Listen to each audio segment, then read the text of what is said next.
Hello നമസ്കാരം. താരാസൗണ്ട് കിച്ചണിലേക്ക് എല്ലാവർക്കും സ്വാഗതം. നമുക്കിന്നൊരു ലഞ്ചിന് കഴിക്കാൻ പറ്റിയ ഒരു നാടൻ ഒഴിച്ചുകറിയുടെ റെസിപ്പി കണ്ടു നോക്കിയാലോ. അപ്പോൾ അതിനുവേണ്ടി ഞാൻ മാങ്ങ പുളി എടുത്ത് വെച്ചിട്ടുണ്ട്, പിന്നെ മുരിങ്ങക്കായ, പിന്നെ ചെമ്മീനിട്ടാണ് ഞാൻ ഈ ചാറുകറി വെക്കണത്. അപ്പോൾ അതിലൊക്കെ ഉള്ള ആവശ്യമുള്ള സാധനങ്ങളാണിത്. മുരിങ്ങക്കായ, പിന്നെ ഒരു കഷ്ണം ഇഞ്ചി, 2-3 പച്ചമുളക്, പിന്നെ ഒരു സവാള.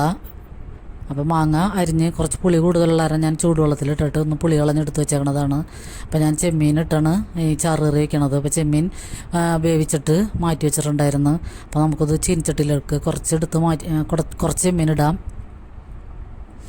പിന്നെ അതിലേക്ക് മാങ്ങ ഇടാം. പിന്നെ സവാളയും പച്ചമുളകും ഇഞ്ചിയും ഇട്ട് കൊടുക്കാം. ഞാൻ മുരിങ്ങക്കായ ഇപ്പം ഇടണില്ല. അപ്പോൾ ഇത് ചീനച്ചട്ടിയിലേക്ക് ഇടണ്ടെങ്കിൽ ഞാനെടുത്ത് മാറ്റി ഒന്നിച്ചിട്ട് കഴിഞ്ഞാൽ മുരിങ്ങക്കായ പെട്ടെന്ന് വെന്തുടഞ്ഞു പോകും. അപ്പോൾ അതുകൊണ്ട് സവാളയും മാങ്ങയൊക്കെ ഒന്ന് പതുക്കെ ഒന്ന് വാടി വന്നതിന് ശേഷം മാത്രം നമുക്ക് മുരിങ്ങക്കായ ഇട്ട് കൊടുത്താൽ മതിയാകും. പിന്നെ ഇതിലേക്ക് ചക്കക്കുരു ഒക്കെ ഉണ്ടെങ്കിൽ അതൊക്കെ ഇട്ട് കൊടുക്കാം. ചക്കക്കുരു, മാങ്ങയും മുരിങ്ങക്കായും എല്ലാവരും വയ്ക്കാറുള്ളതാണ്. അപ്പോൾ അതിൽ കൂടി ചെമ്മീനും കൂടി ചേർക്കുകയാണെങ്കിൽ അടിപൊളി ടേസ്റ്റ് ആയിരിക്കും. പച്ചച്ചെമ്മീൻ അല്ലെങ്കിൽ ഉണക്കച്ചെമ്മീൻ ചേർക്കാം. അപ്പോൾ ഇങ്ങനെ കറി വെക്കാത്തൊരു പ്രാവശ്യം ഇങ്ങനത്തെ ഒരു ചാറുകറി വെച്ച് നോക്കുക. അപ്പോൾ ഈ പച്ചച്ചെമ്മീൻ ചേർക്കുമ്പോൾ നല്ല അടിപൊളി ടേസ്റ്റാണ് ഈ കറിക്ക്. അപ്പോൾ നമുക്കതിലേക്ക് കുറച്ച് ഒരു 1/4 ടീസ്പൂൺ മഞ്ഞൾപ്പൊടിയും 1/4 ടീസ്പൂൺ മുളക് പൊടി, ആവശ്യത്തിന് ഉപ്പും, കുറച്ച് പച്ചവെളിച്ചെണ്ണയും കൂടി ഒഴിച്ചിട്ട് അടുപ്പത്ത് വെച്ച് ഒന്ന് ഫ്ലെയിം ഓൺ ചെയ്ത് വെക്കാം. പിന്നെ അതിലേക്ക് നമുക്കൊരു അരപ്പ് തയ്യാറാക്കാൻ ഒരു മീഡിയം തേങ്ങയുടെ അരമുറി തേങ്ങ, 2-3 ചുവന്നുള്ളി, വെളുത്തുള്ളി, 2-3 വെളുത്തുള്ളിയൊക്കെ എടുത്തിട്ട് നമുക്ക് മിക്സിയിലിട്ട് നല്ല പേസ്റ്റ് പോലെ അടിച്ചെടുക്കാം. പിന്നെ അതിൻ്റെ ഇടയ്ക്ക് ഞാൻ മാങ്ങ വെന്തപ്പോൾ മുരിങ്ങക്കായ കൊണ്ട് ചേർത്ത് കൊടുത്ത്. അപ്പോൾ ഇതിൽ ചക്കക്കുരും കൂടി ഉണ്ടെങ്കിൽ നല്ല ടേസ്റ്റ് ആയിരിക്കും. അപ്പോൾ എൻ്റെ കയ്യിലുള്ള ചക്കക്കുരിയൊക്കെ ഉണങ്ങി, തൊണ്ടൊക്കെ ഉണങ്ങിപ്പോയി, അതുകൊണ്ട് ഞാനതൊന്നും എടുത്തില്ല. അപ്പോൾ മുരിങ്ങക്കായും കൂടി ഇട്ടിട്ട് നമുക്കൊന്ന് 2-3 മിനിറ്റ് നേരം ഒന്ന് വെന്ത് വരുമ്പോഴത്തേനും നമുക്ക് തേങ്ങ അടിച്ചത് ചേർത്ത് കൊടുക്കാം. അപ്പോൾ കൂടുതൽ വേവാൻ നിന്ന് കഴിഞ്ഞാൽ മാങ്ങയും മുരിങ്ങക്കായൊക്കെ വെന്തുടഞ്ഞു പോകും. അപ്പോൾ കറിക്ക് അധികം ടേസ്റ്റ് ഉണ്ടാവില്ല. അപ്പോൾ ഇങ്ങനെ വിട്ട് കിടക്കുന്നതാണ് എപ്പോഴും നല്ലത്. അപ്പോൾ നമുക്ക് തേങ്ങയും കൂടി അടിച്ചതും കൂടിയും ഇതിലേക്ക് ചേർത്ത് കൊടുത്തിട്ടൊന്ന് മിക്സ് ചെയ്യാം. എന്നിട്ട് നന്നായിട്ട് തിളയ്ക്കണവരെ വെയിറ്റ് ചെയ്യാം. അപ്പോൾ പാകത്തിന് ഉപ്പൊക്കെ ആവശ്യമുണ്ടെങ്കിൽ ഇട്ട് കൊടുക്കണം. ഇത് നല്ല അടിപൊളി ചാറുകറിയാണ് ലഞ്ചിന് കൂട്ടാൻ.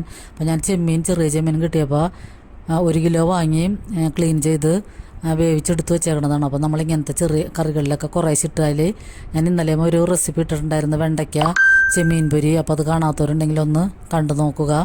അപ്പോൾ നമ്മളിങ്ങനെ ചെമ്മീൻ ചേർത്ത് കറികൾ വെക്കുമ്പോൾ നല്ല അടിപൊളി ടേസ്റ്റാണ്. അപ്പോൾ ഞാനിങ്ങനെ ചെമ്മീൻ എടുത്ത് വെച്ചിട്ട് പച്ചക്കറികളിലൊക്കെ ചേർക്കാറുണ്ട്. അപ്പോൾ ഇങ്ങനെ ഒരു പ്രാവശ്യം എല്ലാവരും ഒന്ന് ചാറുകറി വെച്ച് നോക്കുക. നല്ല അടിപൊളി കറിയാണത്. ഇതിൽ കൂടി ഒരു തോരനും കൂടി ഉണ്ടെങ്കിൽ നമുക്ക് ലഞ്ച് അടിപൊളിയാക്കാം. അപ്പോൾ ഞാൻ തോരൻ നേരത്തെ എടുത്തു വെച്ചിട്ടുണ്ട്. അപ്പോൾ നമുക്കതിലേക്ക് കടുക് വറുത്തിടാം.